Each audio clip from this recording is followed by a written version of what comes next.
Кыргызстанда 14 май саат 10:00 карата коронавирус жуктурган жаңы 38 учур катталды. Алардын ичинен 6 медицина кызматкери.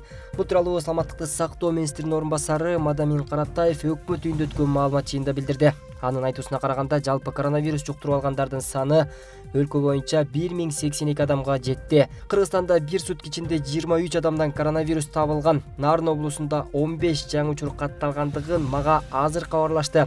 Бул боюнча да тактап толук маалымат беребиз деп баса белгиледи ал. Жаңы катталган учурлардын ичинен Бишкек шаарында 14, Чүй облусунда 4, алардын ичинен 2 учур Сол Илецтен келгендерден чыккан. Ош шаарында 1 учур, Жалал Абад облусунда 4 учур жана Нарын облусунда 15 учур бар деди ал. Ооруканада жаткырылгандардын абалы 320 адам бейтап бүгүнкү күндө ооруканада жатат. Алардын 7-өсү оор абалда, 5-өө жандандыруу бөлүмүндө. Каза болгондор 12. Бир сутка ичинде жасалган изилдөөлөрдүн саны 2262. Лабораториялык жактан тастыкталган оорулуулар менен байланышта болгон жарандардын саны 4683 түздү. Республика боюнча бүгүн обсервацияда жаткан адамдардын жалпы саны 1534. Ал эми коңшу өлкөлөрдөгү статистикага токтолсок, бир топко чейин коронавирус бар экенин моюндабай келген Тажикстанда жалпы ооругандардын саны 729га жетип, 23 киши каза тапканы маалымдалды. Тажикстандын Саламаттыкты сактоо жана социалдык жактан коргоо министрлиги өлкөнүн бардык жарандарын жеке гигиенаны сактоого жана оорунун белгилери пайда болсо, үй бүлөлүк дарыгерге кайрылууга чакырды. Учурда Өзбекстанда 2620 адам илдет жуктурса, анын 2076сы айыккан. Ал эми коронавирус жуктурган 11 бейтап каза болгон. Казакстанга токтолсок, 5571 киши илдетти жуктуруп, 32си көз жумду. Дүйнөдө болсо коронавирус жуктургандардын саны 4.200.000ден ашты. Бүгүн 14 майда Бишкекке Катар жана Кувейттен Jazeera Airways авиакомпаниясынын Эл Кувейт Доха Бишкек каттамы аркылуу Кыргызстандын 107 жараны учуп келди. Бул тууралуу Кыргыз Республикасынын Тышкы иштер министринин басма сөз кызматы билдирет. Биздин жарандар менен чогуу Казакстандын 31 жараны учуп келди. Аларды аэропорттон казак тарабы тосуп алып, атайын унаа менен Казакстан Республикасына алып кетти деп билдиришти Тышкы иштер министринин басма сөз кызматынан. Маалыматка ылайык учуп келген бардык жарандар бекитилген медициналык процедуралардан өтүү үчүн обсервацияга жайгаштырылган. Аталган рейс президенттин жана өкмөттүн тапшырмасын аткаруунун алкагында Кыргыз Республикасынын Тышкы иштер министри тарабынан иштелип чыккан. Чет мамлекеттерде жүргөн Кыргыз Республикасынын жарандарын кайтаруу боюнча иштер уланууда деп айтылат маалыматта. Кыргызстанда быйыл 59 миңдей окуучу 11-классты бүтүрөт, анын ичинен 1253 окуучу артыкчылык аттестатына талапкер. Билим берүү жана илим министрлигинин басма сөз кызматынан кабарлашкандай, 9-классты бүтүрүүчүлөрдүн саны быйыл 104 миңге жакын окуучуну түзөт. Коронавируска байланыштуу 9 жана 11-класстардын бүтүрүүчүлөрүнүн мамлекеттик сынактарын тапшыруу форматы быйыл жылдагыдан айырмаланат.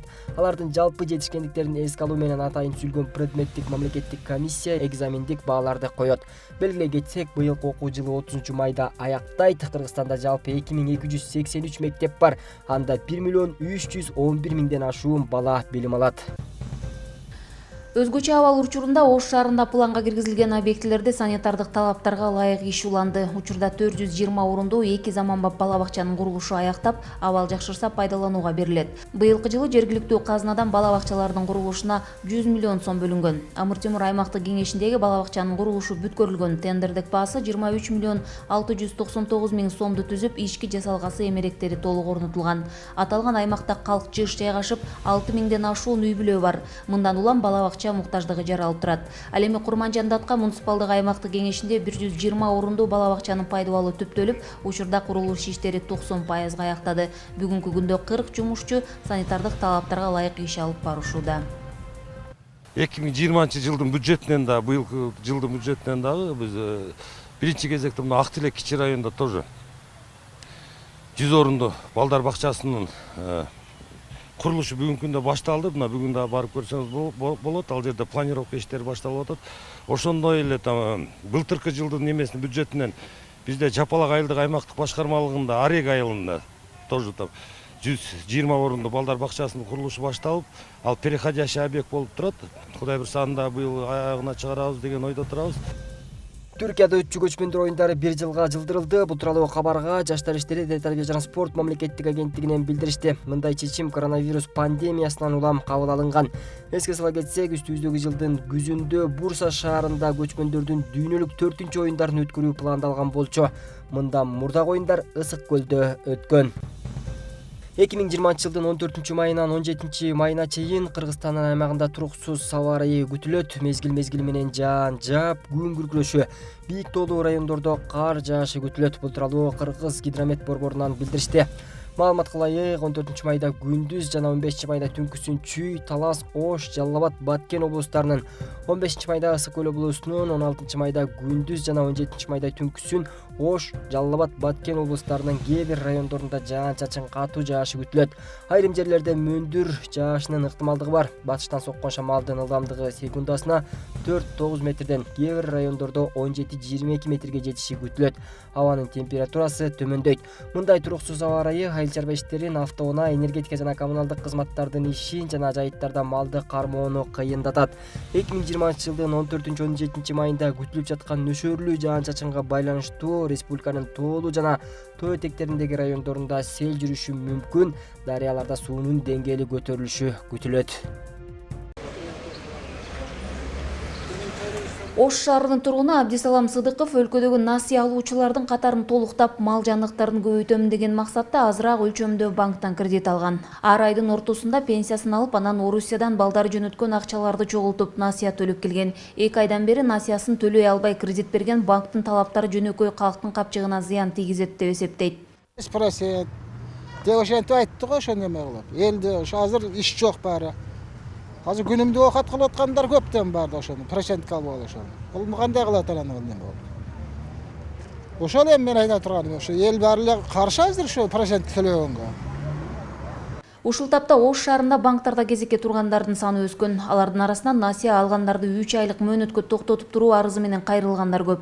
Улуттук банк коронавирус көйгөйүнө байланыштуу бизнести колдоо максатында банктарга жана финансы кредит уюмдарына карызга акча алган жарандардын төлөмдөрүн төлөө мөөнөтүн кеминде 3 айга узартуу талабын койгон. Кредитти төлөө жолдорун өзгөртүп жеңилдиктерди берүү үчүн көпчүлүк банктар кардарларынан арыз кабыл ала баштагандыгын айтышты. Ал үчүн банктын кеңсесине же онлайн негизинде кайрылуу таштоого болот. Ошо Улуттук банктын токтомунун негизинде 3 айлык отсрочка берилип атат. Кардарлар кааласа 3 айдын ичинде төлөй турган төлөмдөрүн биз кийинки 6 айга бөлүп берип атабыз. Ошондой эле каалагандар болсо убактысын узартып берип атабыз. 22 марттан баштап Кыргызстандын аймагына өзгөчө кырдаал жарыяланган. Мындан улам өлкөдө эл турмушуна өтө зарыл мекеме кызматтардан тышкаркылар абал жакшырганга чейин ишин токтотушту. Мамлекеттик банктар өз кызматтарын токтотпой иш алып барышкан. Кредиттик келишимдердин шарттарын кайрап чыгууга байланыштуу комиссиялык жана башка төлөмдөрдү чегерүүгө жана ошондой эле алууга тыюу салынып, насыяны төлөй албай калган учурда кредиттик тарыхка жазбуу талаптар менен иштешти. Бул аралыкта насыя алуу үчүн кайрылгандардын дээрлик саны азайган. Бизге келүү, бизге кайрылуу тоскоолдуктар болгондуктан көпчүлүк кардарлар даже билген жок болуш керек иштеп атканыбыздычы. Биз мамлекеттик банк эч качан токтогон жокпуз да. Бүт эле выдачалар, кредиттерди бере бердик. Бирок келгенин баарын арызын карап аттык. Бирок баштагы салыштырмалуу азыраак келип атты кардарларыбыз. Экономикалык серепчи Эркин Абдыразаков мамлекеттик банктар 6% деп берип жатышкан насыяларды коммерциялык банктагы банктар өз кызыкчылыгын алдыга коюшат дейт. Анын пикиринде босогоолук чекти төмөндөткөнү менен аймактардагы ишкерлерге насыяны жеңилдетүү үчүн берүү шарттарында жөнөкөйлөштүрүү керек. Себеби маселе бир гана босогоолук чек эмес, артыкчылыктуу багыттардын аныкталбаганында турат. 6%-ын чегиндей деп айтып атпайбы? 6% менен берген менен деле коммерциялык банктар эч качан өзүнүн кызыкчылыгын артка жылдырбайт. Себеби дегенде мына мурун деле 20%дан берип келип 10-12%-ын мамлекет кайта бюджеттин эсебинен коммерциялык банктарга мындай кенемте катары төлөп берип келген да.